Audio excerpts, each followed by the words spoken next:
Mesdames et messieurs, bonjour, bonsoir. Je suis PF pour LTLT, Lakers tout le temps, la chaîne francophone des Lakers. Quel plaisir d'être avec vous aujourd'hui pour parler de finale NBA, mais pas seulement, puisque vous savez que chaque fois que je regarde un match, je me projette sur le projet Lakers. Et je sais que les Lakers ont de quoi faire quelque chose l'année prochaine. Et il se trouve que les deux équipes qui sont en finale cette saison peuvent apprendre des choses à nos Lakers. Puisque les deux, que ce soit les Pacers à l'Est ou OKC à l'Ouest, ont mis sur pied des choses qui fonctionnent. Et justement, et c'est ça qui est le plus intéressant, c'est que les ingrédients des unes ne sont pas les ingrédients des autres. Comme quoi, il y a plusieurs moyens d'arriver au bout. Et de toute façon, peu importe l'équipe qui gagnera ce titre, on dira qu'elle a mis quelque chose en place que les autres n'avaient pas. Ainsi, dans cette émission, nous allons voir 10 leçons que nous pouvons tirer de ce qui se passe à l'Est et à l'Ouest avec les Pacers et OKC. 10 leçons pour les Los Angeles Lakers pour qu'ils redeviennent des contenders. Et plus on va avancer dans ces leçons, plus vous allez voir que ça manque aux Lakers et plus c'est important. Restez avec moi. Lakers tout le temps, c'est tout de suite.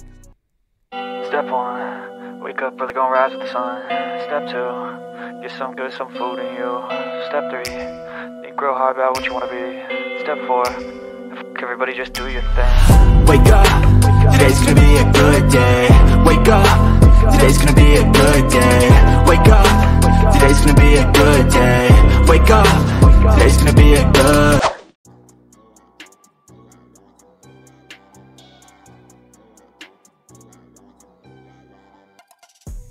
Deuxième grande leçon, l'avantage aux meneurs de grande taille. Parce que ces mecs sont atypiques, ils voient au-dessus de la défense.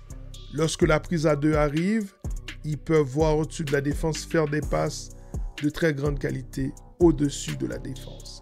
On l'a vu avec Haliburton, le mec qui a subi des blitz pendant tous les playoffs et qui a systématiquement trouvé des solutions, qui a été extrêmement propre.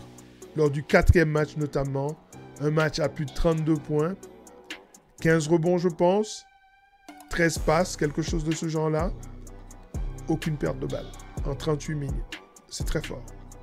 Au fait, je ne sais pas qui a voté pour le MVP de la conférence Est.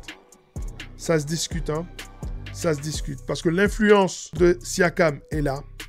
L'influence de Siakam est indéniable. Mais le génie d'Haliburton, c'est du jamais vu. L'efficacité, la capacité de ce joueur à dominer un match, à créer des situations pour ses copains. Dans un système, il ne faut pas l'oublier, qui est très risqué. Up-tempo. Quand vous êtes en up-tempo, vous avez tendance à perdre des ballons. Lui, il n'en perd pas. Je n'ai rien contre le MVP Siakam, dont j'ai parlé dans une émission précédente où je disais que c'était un tueur. Mais pour moi, le MVP de la conférence Est, c'est Tyrese Haliburton. Désolé. Désolé. Trop d'influence. Trop de génie dans son jeu. Et ce blitz qui ne prend pas face à lui. Et ne vous en faites pas. Hein. S'il ne score pas, c'est pas grave. Parce qu'il va trouver la balle. Parce qu'il y a une chose qu'on oublie. Hein. Ce sont les passes qui amènent aux passes. C'est ce qu'on appelle les passes de hockey. Ces passes ne sont pas comptabilisées. Mais parfois, pour le style d'Indiana dont on va parler, la première passe est souvent celle qui fait le décalage. Après, la passe décisive est plutôt anecdotique. Mais on parlera de cela dans une autre émission parce que je pense qu'il y a matière à faire une émission intéressante. Haliburton est un génie du basket. Ceux qui ont voté pour lui comme étant le joueur le plus surcoté de la NBA, le plus surestimé, franchement, soit c'est de la haine, soit ils n'ont rien compris au basket. Pourtant, il paraît que ce sont des collègues. Mais je me demande qui c'est.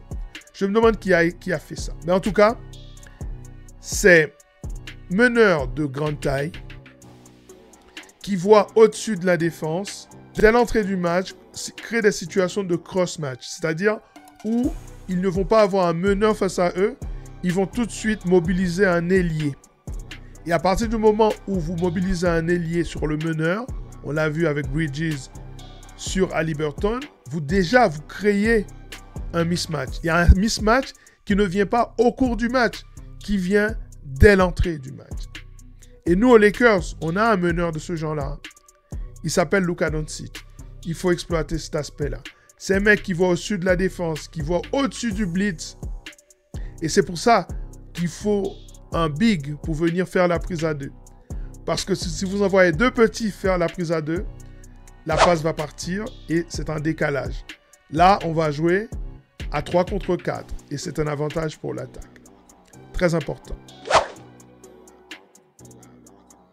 Si vous avez aimé ce contenu, n'hésitez pas à vous abonner à la chaîne, à me mettre un petit pouce bleu, à mettre les commentaires dans la zone réservée à cet effet et à partager cette vidéo. On revient très bientôt pour de nouveaux contenus sur ces playoffs, sur ces finales NBA, sur l'actualité des Los Angeles Lakers avec les rumeurs de trade, mais également sur la projection de la prochaine draft. Prenez soin de vous, regardez bien les matchs. À très bientôt. Ciao.